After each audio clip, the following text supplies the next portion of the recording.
cosmetics to make myself presentable to him.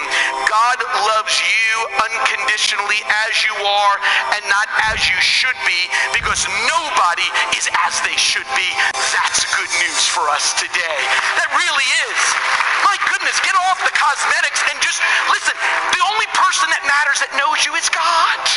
He's the only one. So that's why we pull it off. That's why we begin to get rid of all that stuff that seems to hold us even in bondage. That's why when you struggle, listen to this, when you struggle with the past, you always have to ask yourself, whose memory wins? Yours, others, or God's? And here's my thing to you. Why do you keep remembering what God says, I forgot? He has forgotten this. And though sin in your past may be loud, I want to give you good news today. God's word is louder. God can speak to you today and show you. Let me read one of them to you. Here it is, Hebrews chapter 8. I will be merciful to their iniquities. And isn't this good news? I will remember their sins no more. That's such good news. In fact, let's go ahead and get a little bit louder on this one. Listen to this one. Psalm 103, 2 through 5. Let all that I am praise the Lord. May I never forget the good things he has done for me. He forgives, what is that word? All my sins. Name any sin and it's included in all today. And heals all my diseases. Verse 4, he redeems me from death, crowns me with love and tender mercies, fills my life with good things. And skip to verse 12, and it says, and he has removed our sins as far as the east is from the west. That is such good news. I remember the story of some young lady who has had such a terrible past, and they asked her, they said, does your past ever seem to creep up on you? Kind of like this Rahab thing. Does Satan ever remind you of your past? And this is what she said. She says, all the time. She says, then what do you do? She says, every time Satan says, remember your past? She goes, Satan, go east. And she says, well, what happens when he comes back? She says, then I say, Satan, go west.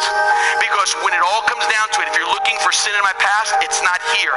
It's in the east, it's in the west, but you can't find it here because God has set me free. That's what happens. That's what's amazing. And that's why God's memory has to win. God knows what manner of people we are. He doesn't wait till we're perfect. He loves us exactly where we are in the condition that we are. You can't explain the love of God. You can't measure the love of God. You can't limit the love of God.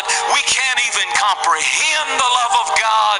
He just loves us and he accepts us and he knows what manner of people we are. And this is what I want to close with today. Here's the part I want to show you how your journey can begin to leave the past and start an amazing future today.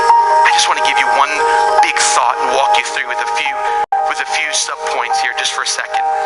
Keep this in mind. This is important. If time heals all wounds, then we wouldn't need God. This is such a bogus statement because it's not true. If you think in your marriage that time is going to heal all wounds, we'll be counseling you. It's impossible. Let time, okay, look at me. Time's not that powerful. Time is not as strong as God to do that. You can't fix the past with time. Let's just wait it out. I know I offended you. I know I did this to you. Let's just wait time. Time doesn't fix it. God fixes it. And if you try to do this thing without God, it just doesn't work, does it? This may be corny to you, but I just love this. Listen to this. This is when you try to do it without God. Without God, our week would be sin day, mourn day, tears day, waste day, thirst day, fight day, and shatter day. 7 days without God makes 1 week. W-E-A-K. I love that. We can't do it without God. Impossible.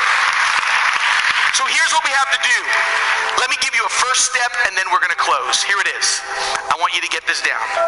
The windshield is always bigger than the rear view mirror.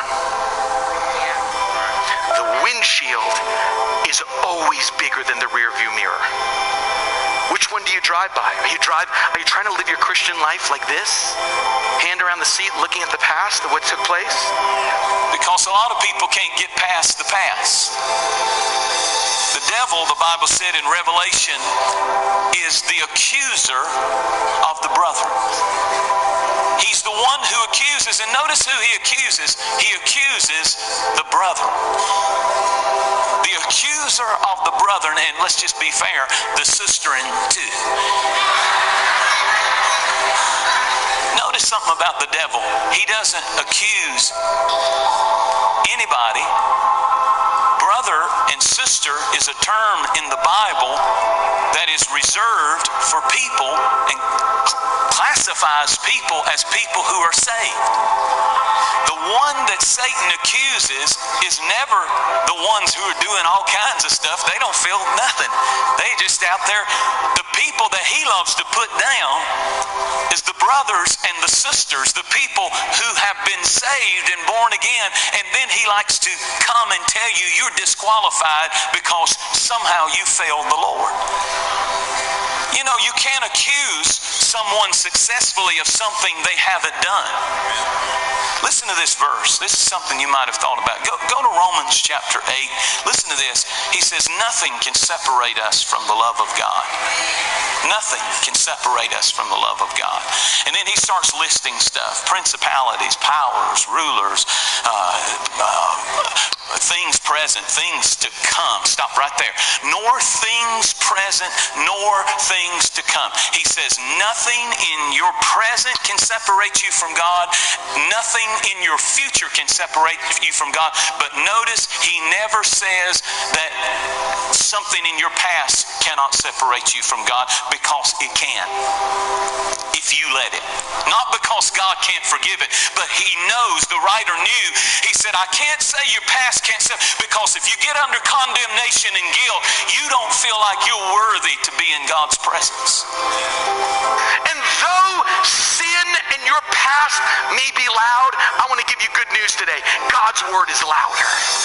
God can speak to you today and show you. Let me read one of them to you. Here it is, Hebrews chapter 8. I will be merciful to their iniquities. And isn't this good news? I will remember their sins no more. Why do you keep remembering what God says? I forgot. He has forgotten this.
like I'm reading out of the book of Revelation, possibly. So what concerns come to you arise from humans microchipping themselves?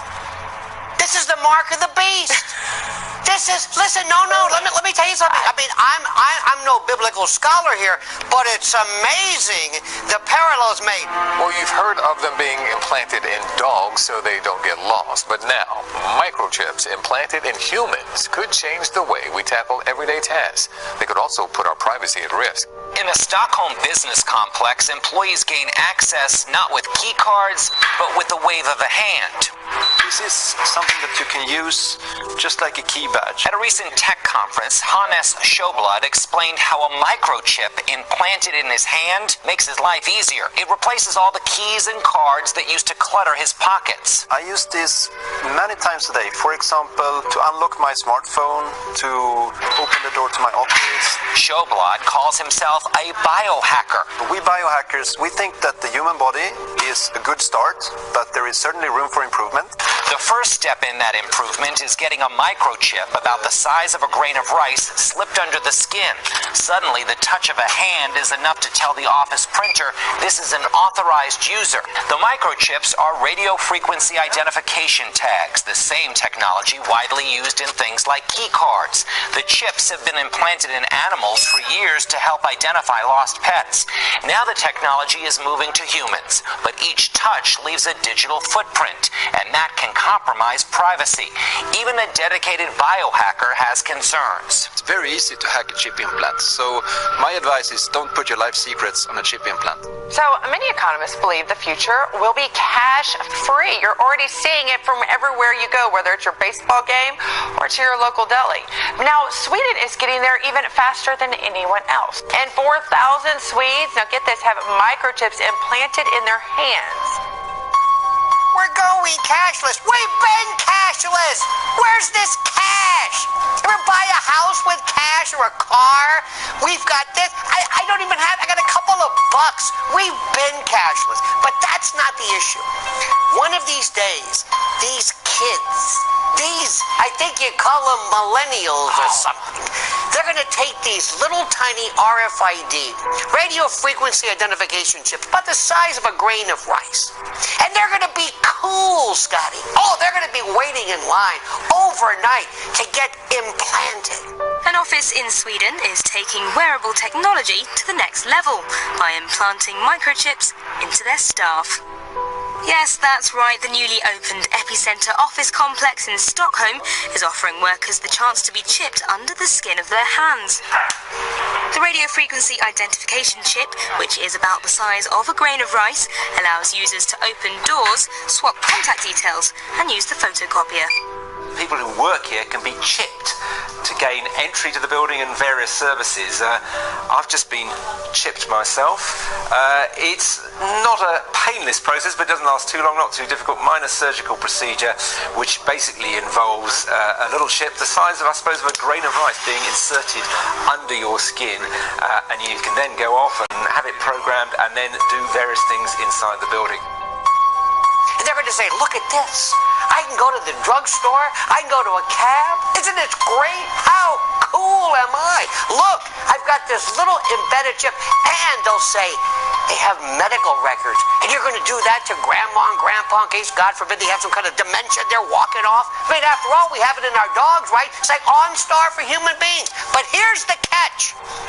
One of these days, God forbid, Scotty, they find you guilty of something, and you go before a court, and they say, we're going to sentence you to prison? No. We're going to turn your chip off, and you don't exist. Everything. In fact, people are going to notice that when you walk up, they're going to say, who is this? You're not registered. You say, it's me. What do you mean, who is this? No, you're not showing up on this. You don't exist. Tim Shank's dogs have implanted GPS chips in case they get lost.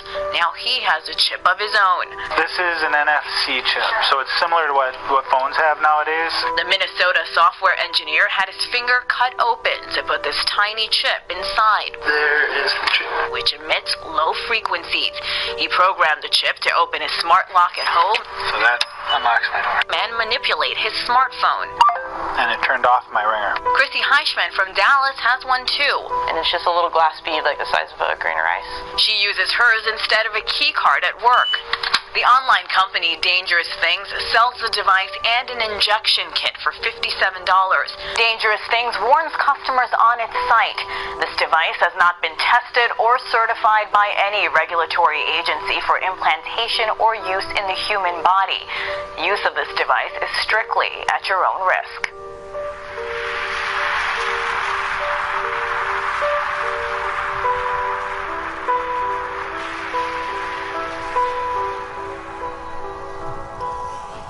While our officers are facing an increasingly dangerous environment, we are seeing a growing debate about so-called warrior cops, a term that I've heard, and the militarization of police.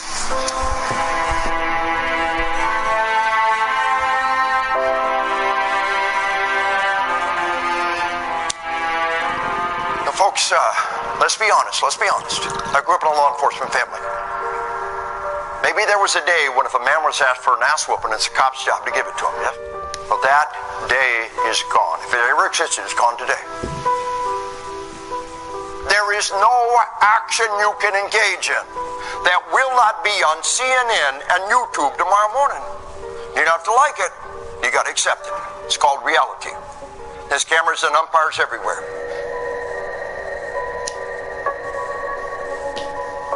What we want in a modern liberal democracy is we want to turn violence on and off like a faucet. The only way you make a frightened person react in a certain way is to drill it into them, to make it a conditioned response. Men in Kevlar vests and helmets, camouflage, carrying automatic rifles, moving in tactical armored vehicles. These aren't American troops on the battlefield, but police in Ferguson. One observer says he thought he saw police in an MRAP. It's part of what the ACLU, in a recent report, called the excessive militarization of American policing. You may not know what a Bearcat is, but you've probably seen one. Deployed by SWAT and tactical teams responding to violent protests and barricade situations, or to save people trapped in floods and mudslides. Police departments across the country have been stocking up on the armored trucks, taking advantage of a federal program enacted in the 90s, allowing law enforcement access to this type of equipment. A program temporarily suspended by President Obama, reinstated by President Trump. So I think it's bad because I think it encourages police to behave like soldiers. The Cato Institute and ACLU are among the groups opposed to what they call the militarization of law enforcement. You might be thinking such concerns sound hyperbolic, but you would actually be sadly mistaken. Believe it or not, companies have already started microchipping employees.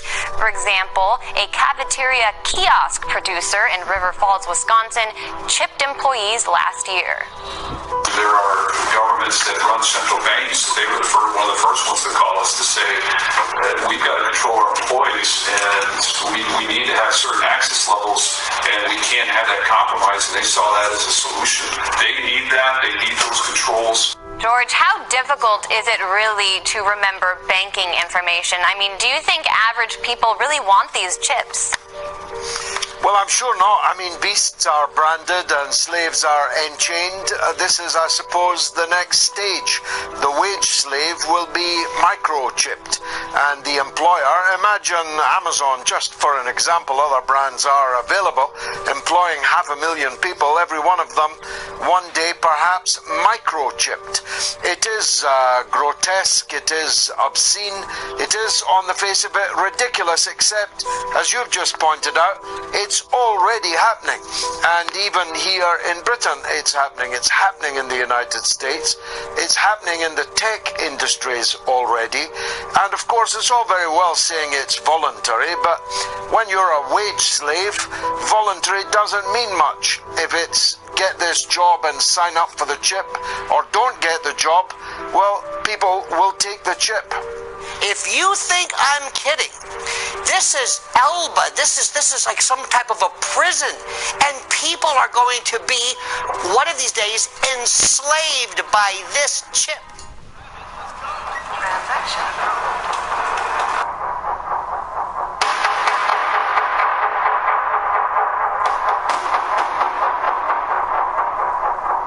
We believe that only America American citizens should vote in American elections, which is why the time has come for voter ID, like everything else. Voter ID.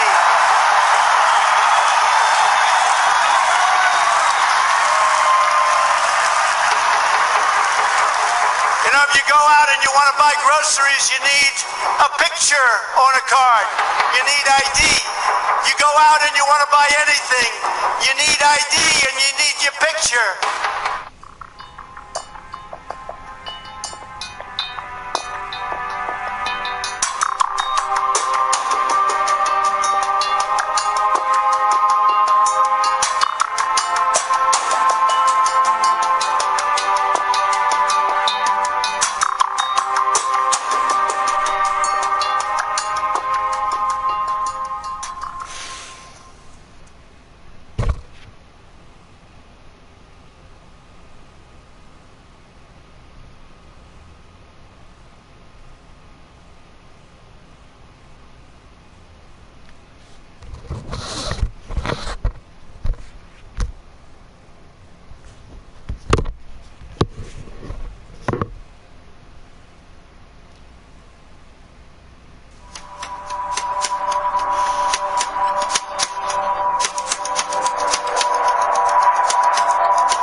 We're here today to announce the first synthetic cell.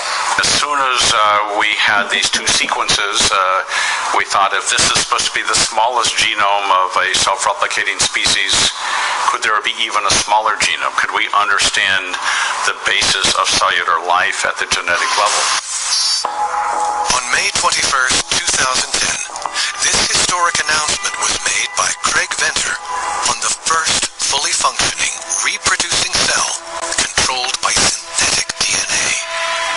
Every protein of this cell was based on a synthetic code they had developed. As exciting as this was for bringing in a new era of science, the question was posed, then what is life if we can just create it through a code?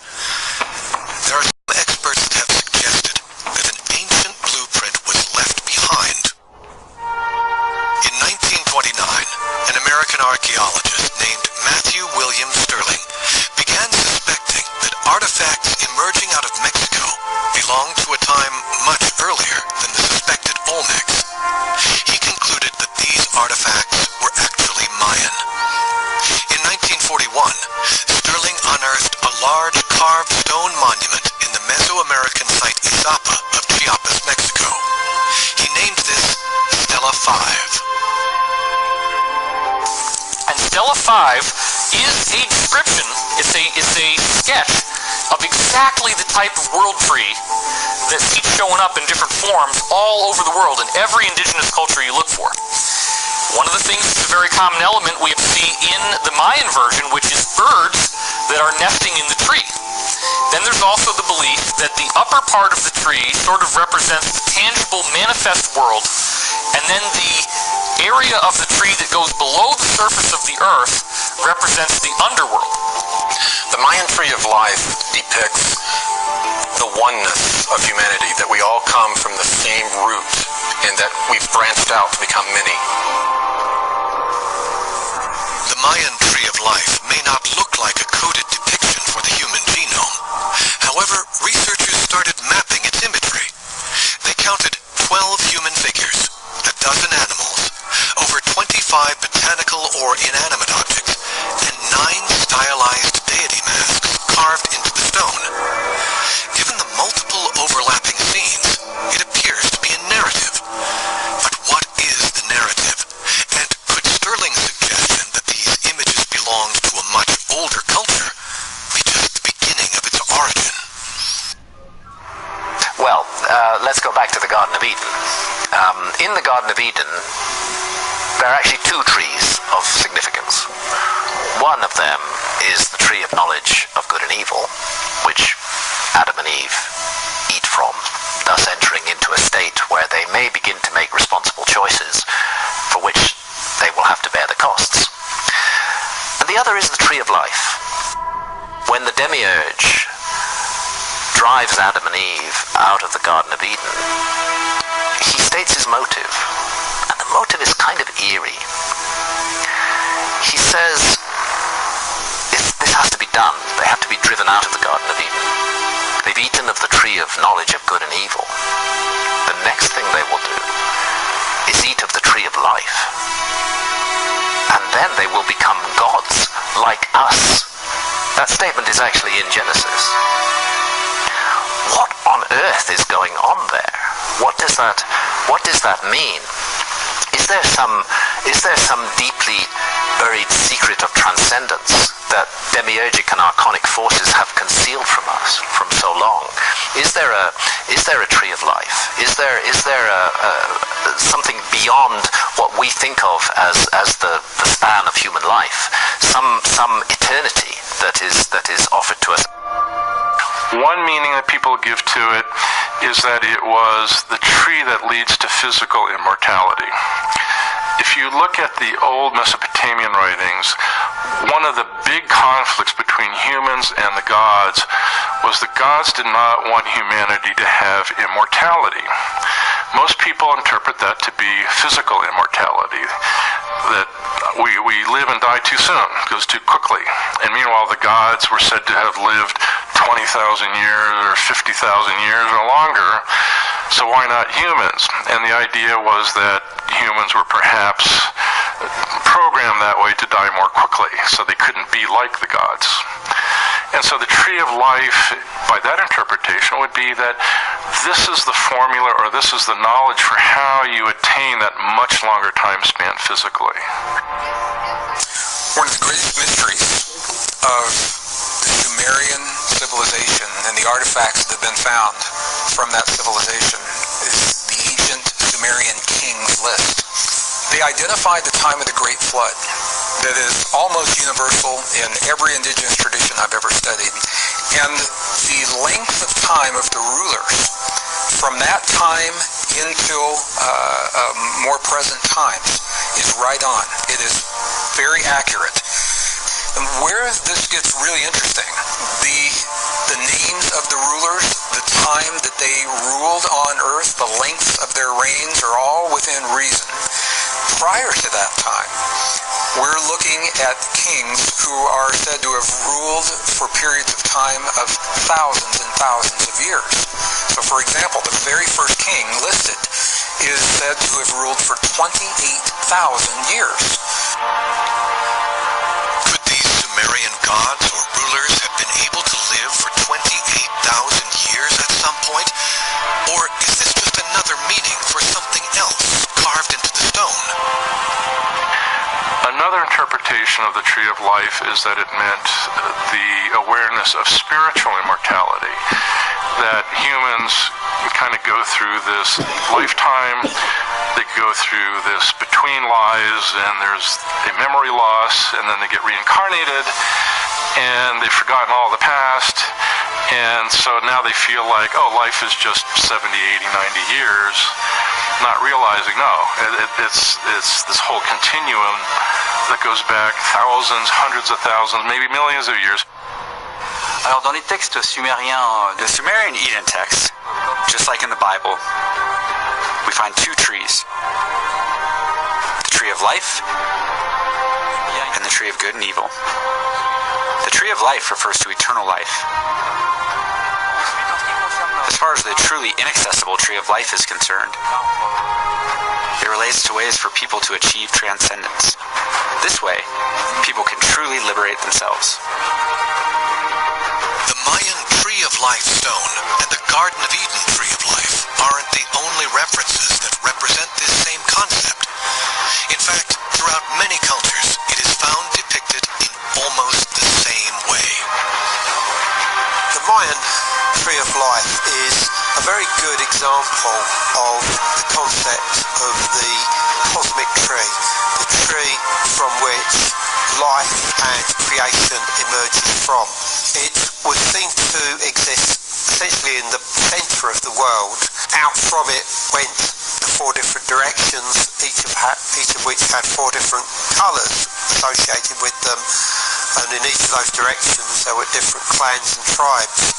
This shouldn't be seen in isolation, because all the way around the world, we have similar ideas of these world trees or cosmic trees.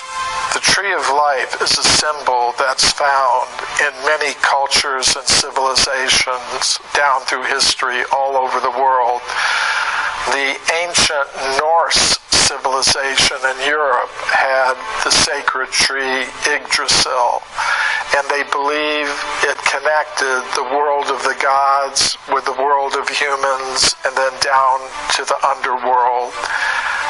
The ancient Indian spiritual text, the Bhagavad Gita, speaks of a tree of life with its roots going up and its branches going down. The essential thing to understand is that the real self is the conscious self, and the physical body, be it a human body or a plant body or an animal body, is a vehicle for that conscious self, which originally existed as a divine spark on the higher level of reality. This is one of the main Gnostic teachings. So that means as long as there has been a material world, human beings and other conscious selves have been part of the tree of life here for millions or even billions of years.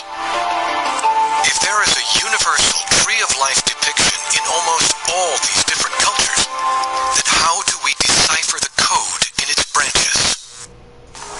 Hamlet's Mill describes a continuity that seems almost impossible to believe between mythologies all over the world. In fact, they combined 35 different, geographically isolated in most cases, mythological traditions and showed that there was an underlying commonality between them all. Now, one of the common things that you hear about in Hamlet's Mill is this idea of a mill for grinding grain, where there is a central axis, and then you have this millstone with a rod going through it. There's a hole in the middle of the millstone, and you grind it around in circles, and it grinds up the grain into flour. Now, the strange thing is that this mythology shows up in different ways around the world, and one of the most common ways that Santayana and Van de Shen talk about is the world tree. So instead of it being the actual axle of a mill for grinding grain, now you have the central trunk of a tree. And the tree is actually something that fits into this same mythological concept that Santayana and Van de Shen are talking about. So what is the mythological concept? The myths almost always describe some sort of spontaneous metamorphosis of the human being. But how does a human form spontaneously? Is it possible that the tree represents an even deeper understanding of how we were created as humans? According to my research, the tree of life depicts the frequency that DNA oscillates at. Everything is made out of frequency or vibration. The wall behind me is all vibration. You could stick your hand through it if you were able to match that vibration. All genetics have a vibratory signature that can be picked up by technology, and in the secret space programs, they're able to use this type of frequency to detect different types of life just by their genetic frequency. If DNA has its own frequency, then how can it be manipulated and changed?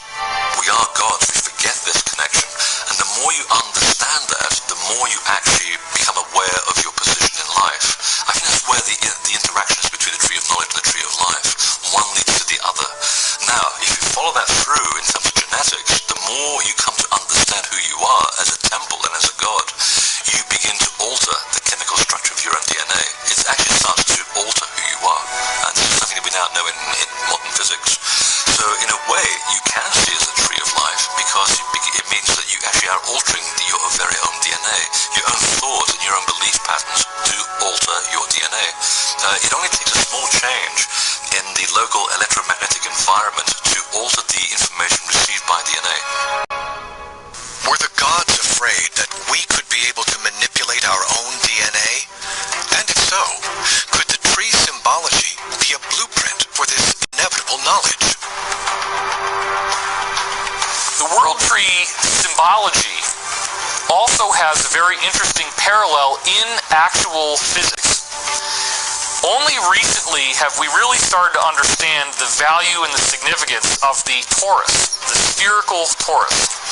If you have a vector moving through a fluid medium, meaning if you just have a force moving through a fluid, as that force moves, it will naturally cause a torus to form. The torus is the curling of the fluid as the vector moves through it.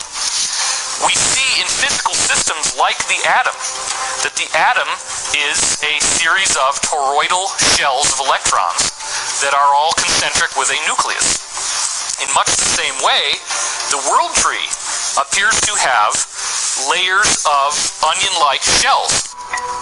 If the tree of life is a representation of DNA on a deeper level, where can this be decoded in ancient texts?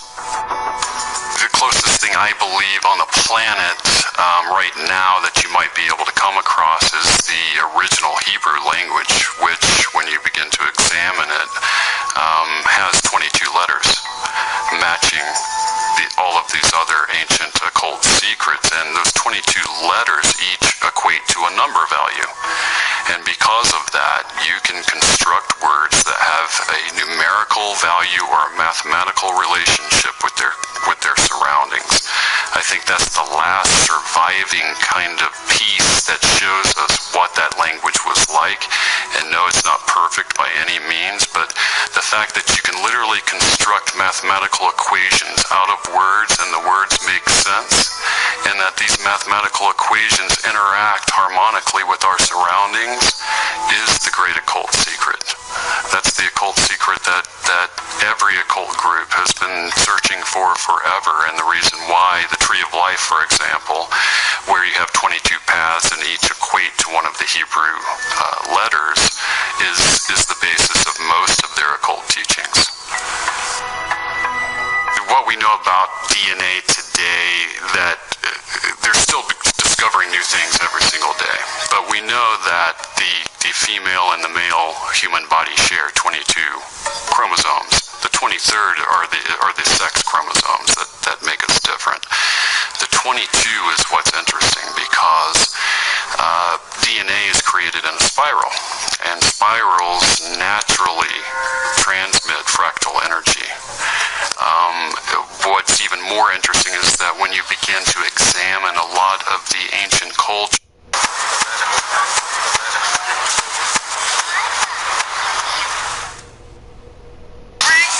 My All-Stars. RuPaul's Drag Race All-Stars. All new tonight at 8, only on VH1. Cultures who were building these megalithic monuments, for instance, the pyramids at Egypt, there are 22 pyramids along the Causeway of Peace, not the 3 that they always show. There are 22. And when you begin to study the occult, especially the Western occult tradition that came up through the Knights Templar and into the Freemasons and into Crowley's group and the OTO, you begin to learn that the 22 trumps of the tarot also match the 22 paths on the Tree of Life, which also match the 22 pyramids, and they all have the same vibrational frequency. That's fascinating. Interestingly enough, the Mayan Tree of Life carved into Stela 5 and its depictions throughout Mayan culture also has a strange correlation to the number 22. When I was in the Yucatan working with the Mayan elders, there was an elder that came out and we were having the conversation, and he said, it's easier if I show you. It begins with many branches of the tree above, and it represents the 13 heavens that we aspire to. Below, the root system represents what they call the 9 levels of the underworld. 9 hells is what the Western tradition would call them. And the area in between is Earth. Could the Tree of Life really be a secret code for our physical existence on the planet? Could it explain our material existence in this density? If you look at at the idea that the planets are not just being held by some strange combination of centrifugal and centripetal force, but there is some sort of greater emanation from the sun that's holding them in place because their orbits should not be so consistent over so many thousands of years. And this is what mainstream scientists have said. They've had a big problem trying to figure out why do the planets not lose energy and crash into the sun. I've often modeled this idea that the planets themselves are on spherical layers, that there's a spherical force field holding each planet in place, and that's what determines its orbit. Which means if you looked at our solar system from the perspective of the afterlife, you would see a series of concentric spheres with a central axis, and it would look like a tree. And what I find really interesting about this is that PMH Atwater, in one of her books, describes her own near-death experience, where when she got thrown out of her body into the solar system, she...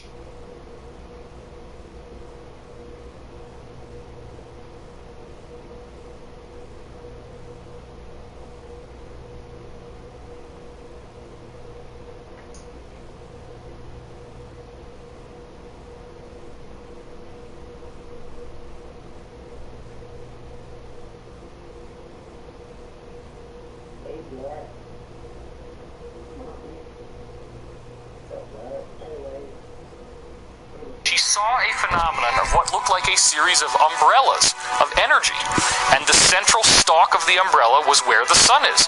Well, that's the world tree.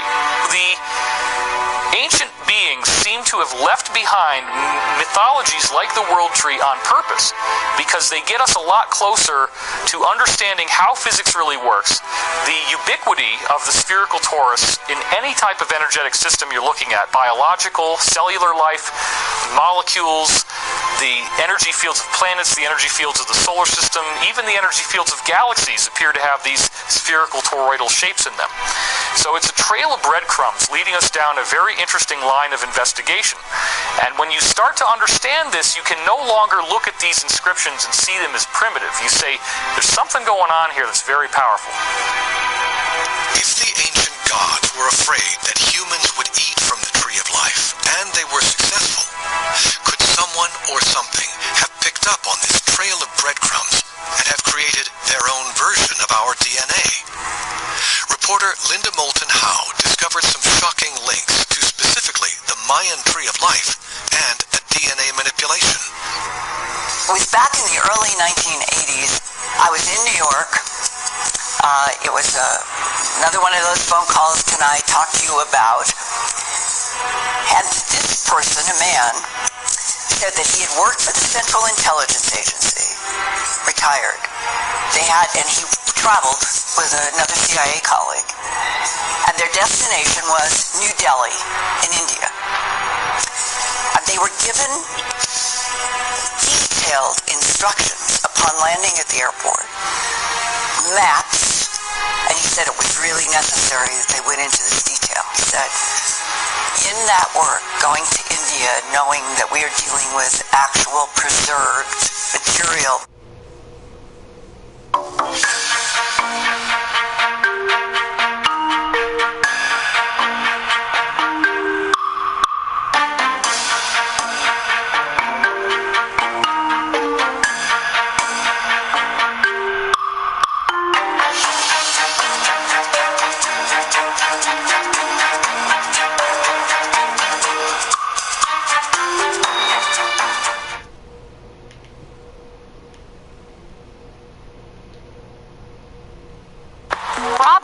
Is an investing app that lets you buy and sell stocks, ETFs, and cryptocurrencies all commission-free.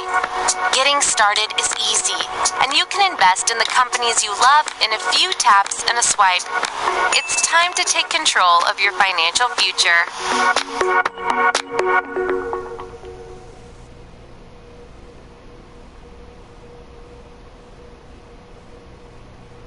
Related to ET technology in a body. She said we also were told that the last major manipulation of DNA in already evolving primates on this planet, exactly as I had seen in that presidential briefing paper at Kirtland, was in Bhutan, in the Himalayas, 5,000 years different ages. He said, I think the last was 2,500 years ago. And that was the creation of hybrids between Bhutanese and something else, and that we know, and he said, we have proof, that the hybrids in Bhutan were picked up by craft, UFOs, and flown to what we would today call the Yucatan Peninsula on the Gulf of Mexico. Then that was the Mayan civilization created in a hybridized program by even extraterrestrial biological entities, and they were put down in the Yucatan Peninsula to keep them away from every other hybridization program that they had on the Earth, which included putting hybrids in the tops of mountains, putting hybrids on islands, peninsulas, to keep their experiments on the Earth separate. The tree of life, at least this is my basic understanding, that the tree of life in any culture's history has related to, we'll call it elites, who may have actually been handed information down from something, that we are a created species. But in religions, the creation of humans is allocated to a godhead. I view DNA as an analog coding molecule. And when we sequence the DNA, we're converting that analog code into digital code. The ones and zeros in the computer are very similar to the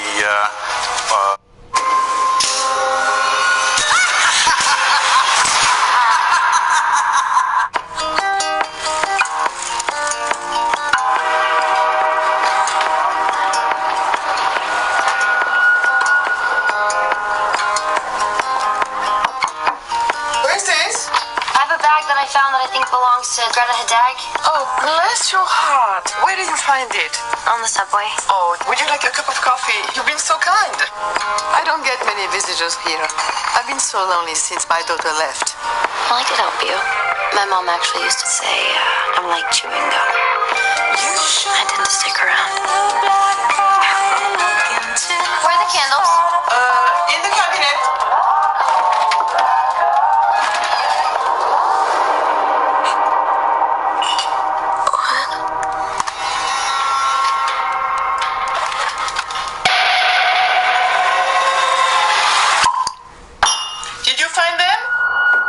I guess she's been planting bags around the city. I was hoping someone brings them back to her. And you did. Oh my God, it's her. Just let it ring. I saw the bags, Greta. And I never want to see you again. She's really freaking me out. This is not a problem. Public area, her rights are protected. Why are you doing this? Exciting. Hi, I'm Frances, and I'll be your waitress for the evening. No, I can't do this. Are you a child? No, you're the child. You need a mother to hold you. Don't you dare talk to me about my mother. She had to die for us to me. Are you out of your mind? Look at her. She's full of greeting. She's gone, Frances. Everyone needs a friend. But we're more than friends. We're connected. There's something you need to know about Greta. Are you insane? What did you do?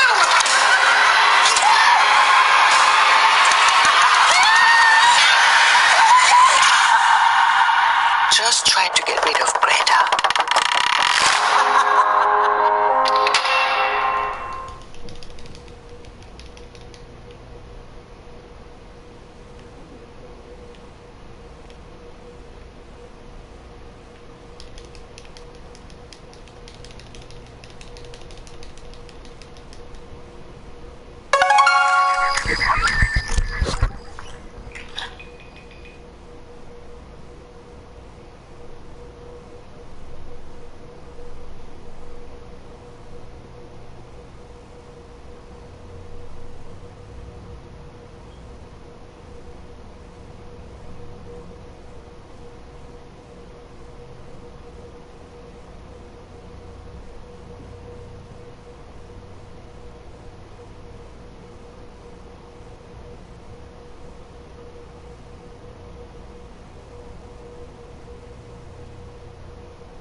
Ads can be more than just annoying. They can slow pages down, eat up your data plan, and consume your battery. But don't worry, there's a new browser out there that saves you from all of this. It's called AdBlock Browser for Android and iOS, and it's the first browser and the most popular ad blocker that's now available for your smartphone and tablet. Browse faster, safer, and free of annoying ads. AdBlock Browser is powered by AdBlock Plus, the original ad blocker since 2006 that has been downloaded over 400 million times. Another reason users trust AdBlock Plus is because we're supported by a strong open source community. That means that everything we do is out in the open and transparent to thousands of people. AdBlock Browser has an ad blocker built right in. This helps pages load faster, it saves your data and bandwidth, and can even save 20% of your battery life. There's a lot of nasty stuff like tracking and malware that can hide behind ads. Blocking annoying ads reduces the risk of infection and enhances your privacy. That's why AdBlock Plus has been recommended by Stanford University, UC Santa Barbara, and the Electronic Frontier Foundation. You can change the default settings to block all ads, choose more blocking options, and whitelist your favorite sites. Want to block ads on your PC or Mac? Get AdBlock Plus for your desktop browser. It's available on Firefox, Chrome, Internet Explorer, Safari, and more.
the sky, dead. Witnesses say they've never seen anything like it, and as the CBC's Valpuri reports, people are sharing their theories about what happened.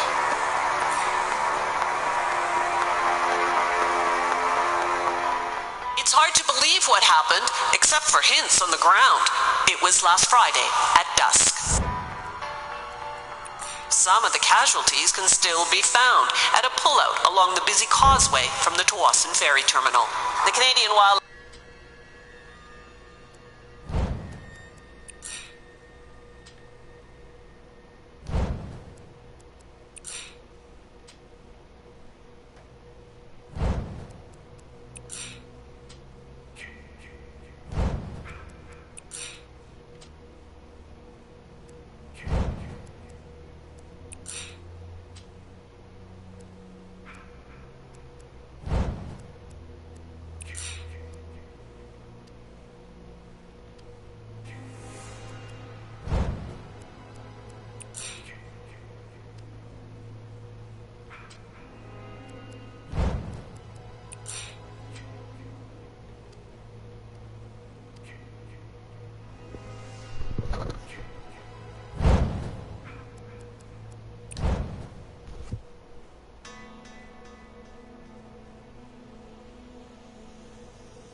officials in BC are trying to figure out why dozens of birds literally dropped from the sky, dead.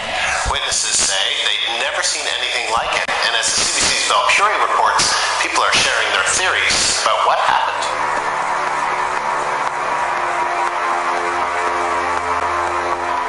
It's hard to believe what happened, except for hints on the ground.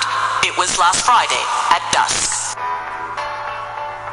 Some of the casualties can still be found at a pullout along the busy causeway from the Tawasin Ferry Terminal.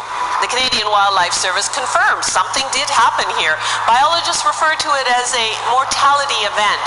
Some of the bird carcasses were collected and sent to an animal health lab for post-mortem analysis.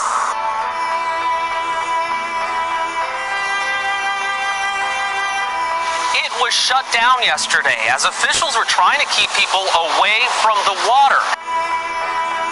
Miles of pristine beach along Florida's Atlantic coast were deserted, shut down after officials confirmed a toxic red tide bloom just offshore. I think Mother Nature's getting angry and doing crazy stuff. The growth of an algae known as red tide has exploded in Florida this year, growing bigger and lasting longer than years before. It has killed huge numbers of marine life and dealt a hard blow to the Gulf Coast economy. As William Brangham reports from Sanibel Island, there are many causes driving this red tide, including warmer waters tied to climate change. And there are other questions about what role humans are playing.